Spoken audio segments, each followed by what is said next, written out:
D'abord le résumé. N'oublie pas de t'abonner pour ne rien rater de mes prochaines vidéos et aussi pour m'encourager à continuer. Griffin, un homme étrange, arrive dans le Sussex, en Angleterre, par une journée enneigée à la fin du mois de février et prend une chambre dans une auberge du village d'Epping. À son aubergiste, Madame Hall, il semble être un homme souffrant de difformités physiques, enveloppé dans des bandages et portant des lunettes noires, mais il est en réalité invisible et utilise des vêtements pour dissimuler son invisibilité. Il passe son temps seul dans sa chambre à chercher comment inverser son invisibilité et limite son interaction avec les habitants de la ville pour empêcher la divulgation de son secret. Après que les villageois ont été témoins d'une série d'événements inhabituels, tels que le bras de Griffin se déplaçant sans corps visible dans sa manche, les tensions montent entre Griffin et les habitants de la ville. Lorsqu'un cambriolage se produit au presbytère, à peu près au même moment où Griffin cesse de payer sa facture à l'auberge, Madame Hall affronte Griffin publiquement et dans un violent accès de colère, il retire son costume et révèle qu'il est invisible. Griffin fuit Epping à la hâte, laissant derrière lui son précieux équipement de laboratoire et ses notes de recherche. Désespéré de ne pas pouvoir poursuivre ses recherches et inverser son invisibilité, Griffin prend en otage un clochard nommé Thomas Marvel et par de violentes menaces le force à devenir son aide personnelle. En effet, Griffin ne peut transporter aucun objet sans révéler sa présence. Griffin, complètement nu et invisible, revient avec Marvel à l'auberge. Griffin et Marvel parviennent à récupérer certaines des affaires de Griffin. Marvel s'enfuit et Griffin s'attaque à plusieurs personnes qui le gênent dans sa poursuite de Marvel. Les villageois s'alarment au sujet d'un homme invisible et les nouvelles se répandent dans toute la région. Le lendemain, Griffin et Marvel se rendent à Port Stowe. Un Griffin invisible vole une banque et plusieurs magasins et cache l'argent volé dans les poches de Marvel. Marvel parvient à échapper à Griffin et à trouver refuge dans un bar. Griffin fait irruption dans la taverne et attrape Marvel, mais 3 clients se battent contre Griffin et lui tirent dessus, essayant d'empêcher sa fuite. Griffin se libère, mais il est blessé dans la bagarre. Griffin, blessé, pénètre discrètement dans la maison du docteur Kemp à Burdock et se cache dans une chambre à l'étage. Bien que Griffin choisisse au hasard la maison de Kemp pour se cacher, il s'avère que lui et le docteur Kemp ont fréquenté l'université ensemble. Lorsque le docteur Kemp ne retire pas pour la nuit, il remarque des signes d'intrusion tels que du sang sur le sol, une poignée de porte sanglante et des draps sanglants en désordre. Griffin annonce sa présence et révèle qu'il est l'ancien camarade de classe de Kemp. Le docteur Kemp est incrédule et effrayé au début, mais en vient à accepter que l'invisibilité de Griffin est réelle. Plus tôt dans la journée, le docteur Kemp, qui avait entendu les rumeurs au sujet d'un homme invisible, avait donné une conférence réfutant la possibilité de l'invisibilité humaine. Griffin obtient la promesse de Kemp qu'il n'informera personne de sa présence et finit par s'endormir. Le docteur Kemp lit ensuite les journaux et en apprend davantage sur les activités violentes de Griffin depuis son départ d'Epping. Pendant que Griffin dort encore, le docteur Kemp écrit une note au colonel Addy, chef de police de Burdock, l'informant que l'homme invisible s'est présenté chez lui. Après le réveil de Griffin, il parle et Griffin lui raconte comment il est devenu invisible et ce qu'il a fait depuis lors. Griffin explique qu'il s'est intéressé à la physique et qu'il travaillait comme professeur d'université. Il a mené des expériences sur l'invisibilité en blanchissant le sang et en faisant en sorte qu'un corps ne réfracte ni n'absorbe la lumière. Son idée était d'abaisser l'indice de réfraction d'une substance à celui de l'air. Il a volé de l'argent à son père pour financer ses recherches, mais cet argent n'appartenait pas au père de Griffin, qui s'est alors suicidé. Griffin est effondré à l'idée de la mort de son père, dont il est entièrement responsable. Griffin raconte comment il a quitté l'université et pris une chambre dans une maison de Great Portland Street à Londres, où il a passé tout son temps à ses recherches sans fréquenter personne. Pour sa première expérience, il rend invisible un morceau de laine. Ensuite, il essaie de rendre le chat de sa voisine invisible. Il parvient à rendre le chat invisible, à l'exception de ses yeux et de ses griffes. Peu à après, la propriétaire du chat suspecte Griffin d'avoir quelque chose à voir avec la disparition de son chat.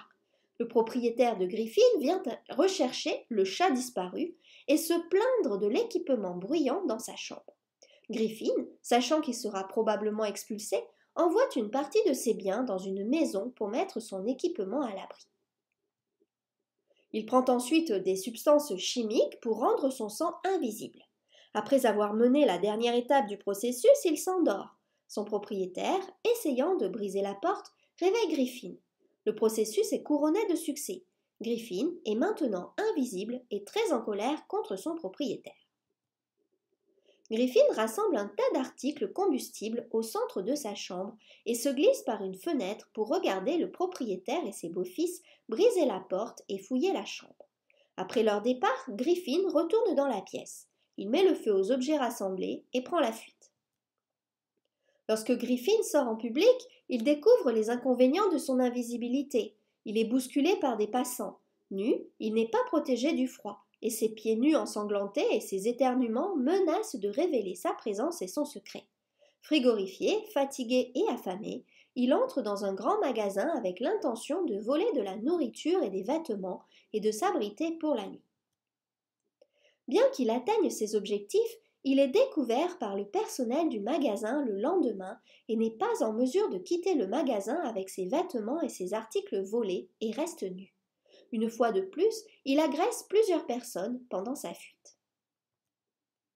Plus tard, il se faufile chez un costumier avec le projet de voler un costume et de l'argent. Le propriétaire entend les pas et les mouvements de Griffin. Armé d'un revolver, le costumier cherche l'intrus à l'intérieur de sa maison. Griffin le pousse dans les escaliers, puis l'attache avant de partir avec l'argent de l'homme et un costume. Après avoir raconté son histoire au docteur Kemp, Griffin l'implore de se joindre à lui dans son plan de mener un règne de terreur qui comprend la prise de contrôle de la ville et l'exercice d'un contrôle total sur ses habitants. Alors que le docteur Kemp fait parler Griffin pour gagner du temps, le colonel Addy arrive. Mais avant que Kemp et Addy ne puissent capturer Griffin, il se déshabille et s'échappe de la maison. Kemp raconte à Addy ce qu'il a appris sur Griffin. C'est un fou très dangereux et lui fournit des détails sur les vulnérabilités de Griffin.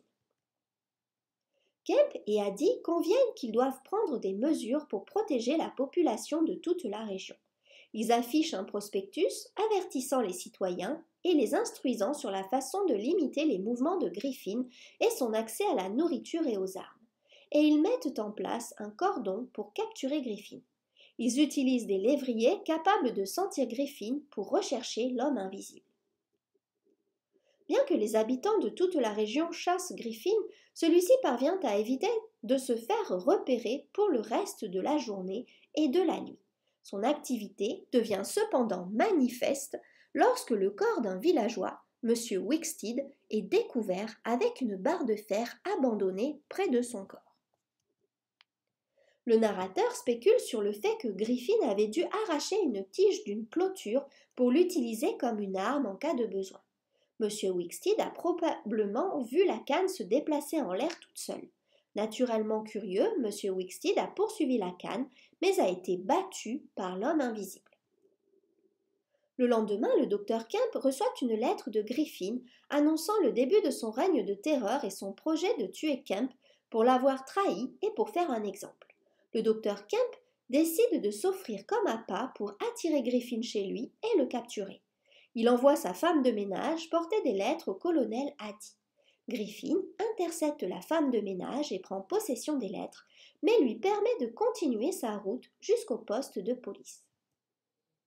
Addy arrive, informe Kemp de l'interception des lettres et s'arme avec le revolver de Kemp. Lorsque Griffin arrive chez Kemp, il casse toutes les fenêtres. Addy sort pour chasser Griffin, mais il est facilement dépassé par Griffin, qui rejette le revolver loin d'Addy. Puis, Griffin menace de tirer sur Addy à moins qu'il ne retourne chez Kemp et ne l'oblige à ouvrir la porte. Addy feint de se conformer à sa volonté, mais en marchant vers la maison, il heurte Griffin. Griffin lui tire dessus et Addy meurt sur la pelouse. Après que 2 policiers et la femme de ménage sont entrés dans la maison de Kemp, Griffin détruit une porte avec une hache et entre. Kemp et sa femme de ménage s'échappent par une fenêtre. Une lutte s'ensuit et l'un des policiers poignarde Griffin. Griffin, nu et blessé, fuit la maison. Il poursuit Kemp qui court sur la route pour entrer en ville. Kemp essaie de trouver une cachette et se retrouve vers la fin de la ligne de tramway. Réalisant que Kemp se bat avec l'homme invisible, une foule d'hommes se précipite sur Griffin et le bat violemment à coups de pied. Griffin implore leur pitié et Kemp demande à tout le monde de reculer. Il est trop tard, Griffin est mort. Les villageois regardent son corps devenir progressivement visible. Ils couvrent ensuite son corps et le transportent dans la taverne. Dans l'épilogue, Marvel s'est installé comme aubergiste avec l'argent que Griffin a volé. Il a gagné le respect des villageois et régale quiconque s'intéresse aux histoires sur ses expériences avec l'homme invisible. Chaque dimanche, il ferme le bar et sort les 3 journaux intimes qu'il a volés à Griffin. Il essaie de déchiffrer les notes et fantasme sur ce qu'il ferait s'il avait le pouvoir de l'invisibilité. Nous allons maintenant procéder à l'analyse. Profondément intéressé par la science et la condition sociale, Wells a exploré les questions liées à l'humanité et à la science et au lien entre les deux. Le thème de l'invisibilité. Les personnages aux qualités extraordinaires tels que l'invisibilité ou les super-pouvoirs sont courants dans la littérature, mais au moins quelques personnages invisibles étaient apparus dans des romans et des contes de fées ou de la mythologie avant la publication de Wells. Dans les contes de fées, un manteau d'invisibilité rendait souvent les personnages invisibles, comme en témoigne le conte de fées Les habits neufs de l'empereur d'Andersen. De même, dans les Métamorphoses d'Ovide, un personnage, Aréthuse, devient invisible en se transformant en ruisseau. Wells a cependant été le premier auteur à dépeindre un personnage invisible qui n'est pas surnaturel. Dans L'homme invisible, Griffin atteint l'invisibilité grâce au progrès scientifique. Cette invisibilité représente l'épée à double tranchant de la réalisation scientifique, ses avantages et ses inconvénients, ses avantages pour la société et son préjudice potentiel. Griffin s'est rendu invisible non pas pour le bénéfice de la société, mais pour ses propres fins personnelles.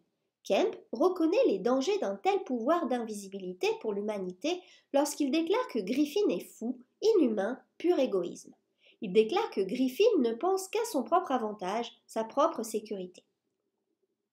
La prise de conscience par Kemp que Griffin prévoit d'utiliser son invisibilité à des fins égoïstes, même si elles impliquent de tuer des gens, l'amène à considérer Griffin comme mauvais et une menace qui doit être éliminée. À la suite de cette annonce, lui et Addie élaborent un plan pour capturer Griffin. Le thème de la soif de connaissance. La recherche de connaissances ou la façon dont les gens cherchent à comprendre le monde naturel est un thème central du roman. Tout au long du roman, Wells met l'accent sur l'utilisation de la logique et de preuves tangibles et concrètes pour étayer les hypothèses sur le monde naturel. Par exemple, Madame Hall tente fréquemment de comprendre Griffin en lui posant des questions. Dans le premier chapitre, elle tente de trouver une explication au bandage de Griffin, mais il l'interrompt. Elle n'est donc pas en mesure d'obtenir des réponses à ces questions. D'autres personnages, tels que Firenside, utilisent une observation simple pour expliquer le monde naturel. Lorsque Firenside voit une noirceur dans le pantalon déchiré de Griffin, il relie cette preuve concrète à sa connaissance existante des créatures qui ont la peau noire. Wells montre les défauts de cette approche lorsqu'il s'agit de comprendre quelque chose qui défie les principes connus de la science. Parce que Firenside et les autres villageois d'Epping manquent de connaissances sur la science de l'invisibilité, ils tirent de mauvaises conclusions. Kemp est la seule personne ayant suffisamment de connaissances scientifiques pour accepter le concept d'invisibilité lorsque Griffin le lui présente. Mais même lui résiste d'abord parce que l'invisibilité ne répondait pas aux critères de logique et de raisonnement lorsqu'il l'a étudiée. Cependant, face à des preuves tangibles, il accepte l'existence de l'invisibilité. Le thème du conflit entre la science et l'humanité. Et ici, nous rejoignons bien sûr le parcours science et fiction. Wells explore le conflit entre l'humanité et la science en examinant les effets de la science sur la condition sociale et sur les individus. Le progrès scientifique et technologique profite-t-il ou nuit-il à la société? Comment cela affecte-t-il le libre arbitre? L'invisibilité de Griffin est un symbole de réalisation scientifique. La façon dont Griffin utilise son invisibilité reflète son immoralité et son manque d'humanité. Wells pose également la question: son invisibilité a-t-elle rendu Griffin mauvais, ou Griffin était-il mauvais avant qu'il ne devienne invisible? En d'autres termes, les humains ont-ils le libre arbitre de résister aux effets du progrès scientifique, ou leurs effets sont-ils inévitables? Qui est le plus fort, l'humanité ou la science? Le roman montre que chaque réalisation ou invention scientifique, même l'invisibilité, a un certain impact sur la société. Wells montre que la civilisation est basée sur différents niveaux de contrôle et de restriction, et que le pouvoir doit être guidé par un sens de la morale. Avec son plan pour un règne de la terreur, Griffin représente une menace évidente pour l'humanité et l'ordre social. Les références à la lumière en tant que source d'illumination, représentant la conscience et la compréhension, sont un élément récurrent dans tout l'homme invisible. La lumière représente la transparence, la divulgation complète ou un moyen de discerner la vérité sur les gens et le monde. De même, divers degrés de lumière représentent des degrés partiels de compréhension. Par exemple, lorsque H.G. Wells introduit d'abord le personnage du Dr Kemp, il utilise plusieurs références à la lumière pour montrer que Kemp est un homme de grande connaissance. Son étude est décrite comme étant éclairée par une lampe solaire qui obtient la lumière du soleil, la principale source de lumière de la Terre. Il y a aussi de la lumière du soleil visible à travers les fenêtres. Son environnement est entièrement éclairé, ce qui lui permet de voir et de comprendre les connaissances du monde. Lorsque Kemp regarde par sa fenêtre, il voit Marvel descendre la colline au même moment qu'un coucher de soleil s'enflamme. La lumière flamboyante du coucher du soleil indique que ce moment annonce la conscience de la connaissance bouleversante du monde. En revanche, lorsque M. Hall entre dans la chambre de Griffin après que le chien lui a déchiré le pantalon, la faible lumière entrave sa capacité à comprendre ce qu'il a vu. D'autres exemples se trouvent dans le chapitre dans lequel le presbytère est cambriolé. La lumière d'une bougie convainc les propriétaires qu'un intrus s'est introduit dans leur maison. Ils se tiennent à leur porte alors que la lumière de l'auberge émerge. La faible lumière de l'aube préfigure la révélation de l'existence de l'homme invisible.